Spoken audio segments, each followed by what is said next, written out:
Boa tarde a todos. Seguimos com as entrevistas aos candidatos a deputados para a Assembleia da República pelo Círculo de Vila Real para as próximas eleições legislativas antecipadas a 30 de janeiro. É valpacense, tem 50 anos e é a cabeça de lista pelo Chega por Vila Real nas próximas eleições legislativas. Falamos de Manuela Tender, ela que é candidata independente e que foi também deputada na Assembleia da República entre 2011 e 2019 em representação do Partido Social Democrata. Muito boa tarde, Manuela Tender. Obrigada por ter aceito este convite. Tem já uma longa experiência enquanto deputada na Assembleia da República em representação do Partido Social Democrata. Por que é que decidiu aceitar este convite de André Ventura e o que é que acha que o Chega viu em si para ser então a líder por Vila Real? Boa tarde, muito obrigada pelo convite. De facto, essa experiência marcou os meus concidadãos, que eu procurei estar no cargo de uma forma diferente, muito próxima das pessoas e das instituições. E julgo que foi isso que André Ventura valorizou quando precisamente me convidou para encabeçar a lista. De notar também que este convite resultou de uma iniciativa cidadã. Vários cidadãos do Círculo Eleitoral de Vila Real que se dirigiram ao presidente do Partido Chega, sugerindo que me desafiasse para encabeçar a lista ao distrito. Pessoas que consideraram que a minha forma de estar na política e desempenhar o cargo era a forma adequada, sempre disponível, próxima dos cidadãos, próxima das instituições, disponível para colaborar, para apoiar, para defender a terra e as suas gentes.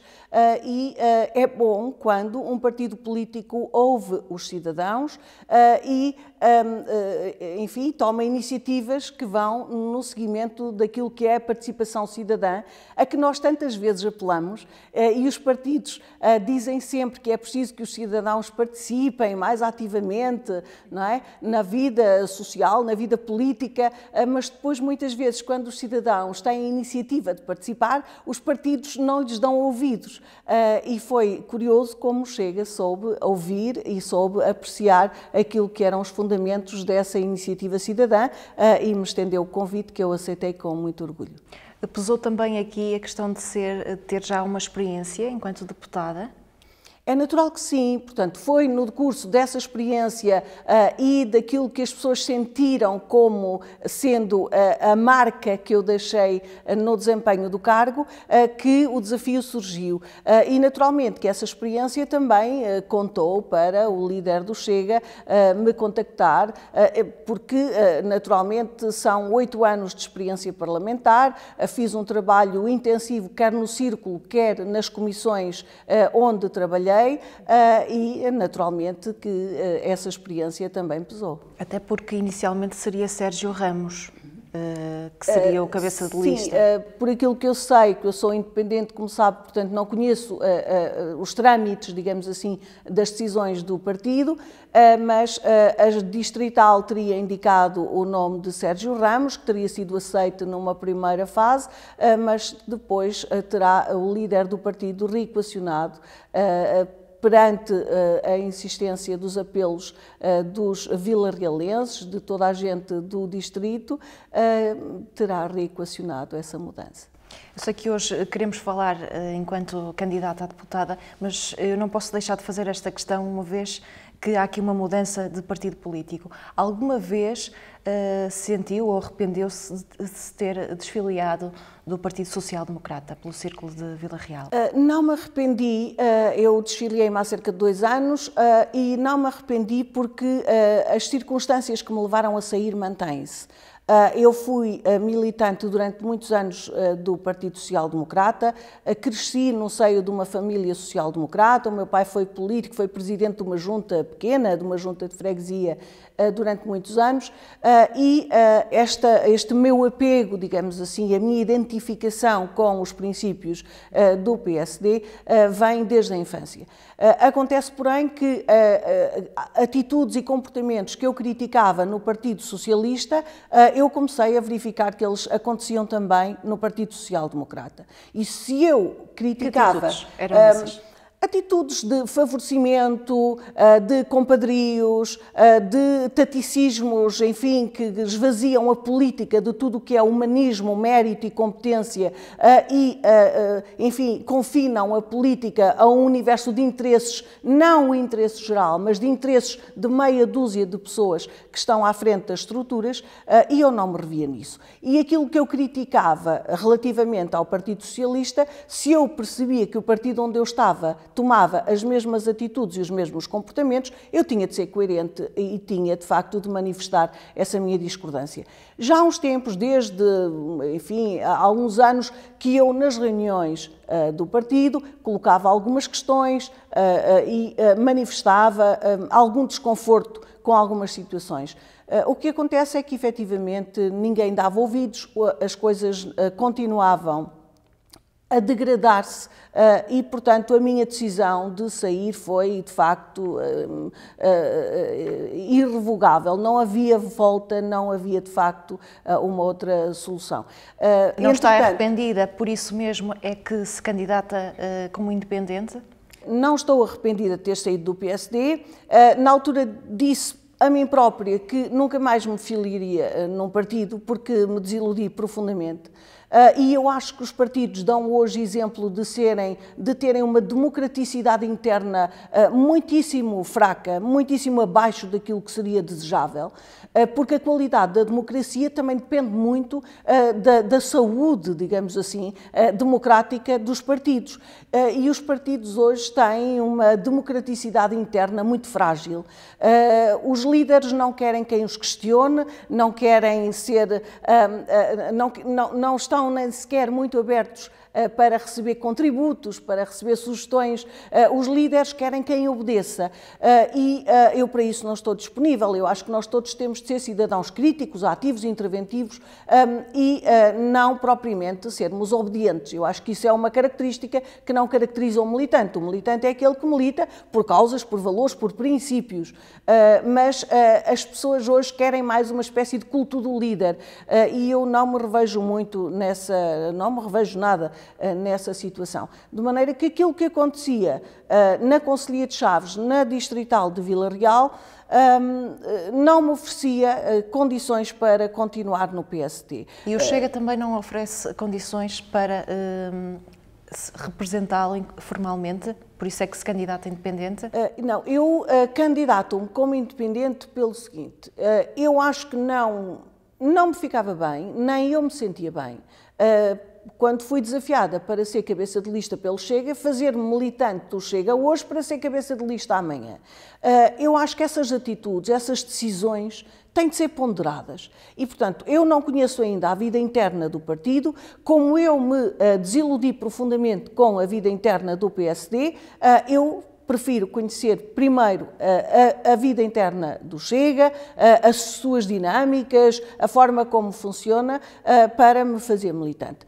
Equaciono hoje, lendo os princípios basilares do programa do Chega e o seu programa eleitoral, eu revejo-me nos princípios. E, portanto, não é uma questão de qualquer reserva ideológica, não é nada disso. É simplesmente o tempo que é necessário para nós nos conhecermos, não é? Muito bem. Que Manuela Tender é esta candidata a deputada de uma região que cada vez mais está a perder população? Olha, é uma Manuela Tender mais experiente, mais segura, mais inconformada e muito irreverente, como sempre, porque eu acho que a nossa região precisa, de facto, de cidadãos que a defendam muito aguerridamente. E eu acho que a minha experiência é uma mais-valia, a minha experiência parlamentar, mas também é uma mais-valia o meu conhecimento do terreno, porque eu conheço os 14 concelhos do Distrito de Vila Real muito bem, eu conheço muitas instituições, eu conheço muitos cidadãos pelo nome e os cidadãos também me conhecem. E eu acho que isto é muito importante, porque nós precisamos de criar pontes, de criar aqui sinergias e o político, o representante, porque o deputado é o representante de uma região, não é? De um círculo eleitoral e dos seus cidadãos, dos seus habitantes, e eu acho que tem de se criar aqui uma sinergia de forma a que o deputado consiga dar voz àquilo que são os anseios, as expectativas, as necessidades, as dificuldades da população que representa. E eu costumo dizer que não representa bem quem não conhece. E, portanto, só conhecendo bem, conhecendo muito profundamente, é que nós podemos representar condignamente. Senão nós falamos do buraco da estrada por ouvir dizer. E quando nós falamos por ouvir dizer, não falamos com a mesma convicção de quando passamos lá e dos perigos que ele representa, não é? Portanto, só conhecendo bem é que nós podemos representar bem. E, portanto, é fundamental, na função de deputado, a proximidade com aqueles que representa e a prestação de contas, que eu valorizo muito. Ter a oportunidade de regularmente ir dizendo aos cidadãos o que fez sobre esta matéria, sobre a outra que lhe foi reportada e ir prestando contas, porque é uma coisa que não há muito hábito, mas eu acho que é fundamental em política haver transparência, haver proximidade e haver prestação de contas. E é isso que eu pretendo fazer. Se quer fazer em termos da demografia?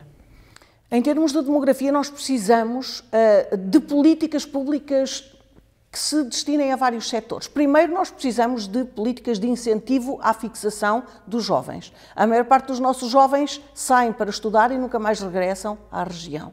E, portanto, nós perdemos a massa crítica, perdemos a força da irreverência, do inconformismo, não é? Do saber, enfim, do sonho de mudar, do sonho de fazer, que é precisamente essa fase da juventude. E como é que isso se faz? Precisamos de incentivos à fixação, de incentivos à criação de emprego, de medidas que favoreçam a criação de empresas aqui, com medidas positivas, discriminações positivas para quem se fixar no interior, com redução de IRC, por exemplo, para empresas que se fixem no interior, que criem X postos de trabalho. Medidas concretas que apoiem empresas que venham para esta região, ou os jovens que queiram criar aqui o seu próprio trabalho, o seu emprego, como empreendedores numa determinada área e que queiram fixar-se aqui. Porque não há políticas de natalidade sem juventude. Portanto, nós precisamos da fixação de jovens, precisamos de políticas públicas de incentivo à natalidade. Nós não temos políticas públicas de incentivo à natalidade. Os casais, por muito que queiram ter filhos, com a instabilidade do mercado laboral, com a precariedade, com os baixos salários, com a dificuldade em encontrar habitação condigna a um preço razoável que possam suportar, etc., vão adiando o seu projeto de parentalidade, de família, não é? E, portanto, muitos têm apenas um filho, já tardiamente, outros têm alguns nenhum, e, portanto, nós não podemos continuar a castigar estas gerações jovens. Nós temos de lhes dar perspectivas de futuro. E os nossos jovens hoje não têm em Portugal perspectivas de futuro. Infelizmente não tem havido políticas públicas dirigidas à juventude que lhes proporcionem condições sólidas de estabilidade, de criação de emprego, de fixação em zonas como a nossa, e muitos jovens gostariam muito de poder regressar à sua terra natal. Nós temos muitos jovens da nossa região que gostavam de vir para cá e de se fixar aqui. Simplesmente não têm aqui condições de sobrevivência ou não têm aqui um emprego compatível com aquilo que é a sua formação, muitos já com licenciaturas, mestrados, doutoramentos e que depois na sua área de formação não têm aqui emprego. Portanto, precisamos de políticas públicas dirigidas especificamente à natalidade, incentivo da natalidade, dirigidas à fixação de jovens e criação de emprego e de postos de trabalho. Precisamos também, por outro lado, políticas públicas de apoio aos idosos, políticas mais sólidas, porque aquelas que temos não são suficientes. Nós temos muitas aldeias onde a população é quase toda muito idosa, e aldeias onde não há uma única mercearia, como havia antigamente. Cada aldeia praticamente tinha uma mercearia onde as pessoas podiam ir fazer as suas compras. Hoje não tem, a maior parte das aldeias já nem uma mercearia tem, algumas já nem um café. E, portanto, o que acontece? Há idosos que não têm carta de condução e que já não têm muitas condições para viajar de autocarro e passar uma manhã ou uma tarde na sede de concelho e que têm muita dificuldade em fazer as suas compras, em ter em casa os bens essenciais que lhes proporcionem condições de sobrevivência, não é? Enfim, como ter bens alimentares de primeira necessidade, etc. Nas aldeias não há talho, não há peixaria, não há mini mercado. Está a trazer a discussão um outro tema que é a mobilidade. Mas não só, também incentivos à mobilidade e à mobilidade dessa população que já é, por si, pela idade, mais frágil e mais dependente e que já não tem capacidade, ou não tem carta de condução, ou não tem carro, ou não tem já capacidade de conduzir e de se deslocar. Também é preciso apostar em apoios à mobilidade desses cidadãos, porque, como compreendemos todos, não têm dinheiro para pagar um táxi cada vez que queiram ir ao talho, ou à farmácia, ou ao supermercado, à sede do concelho, não é?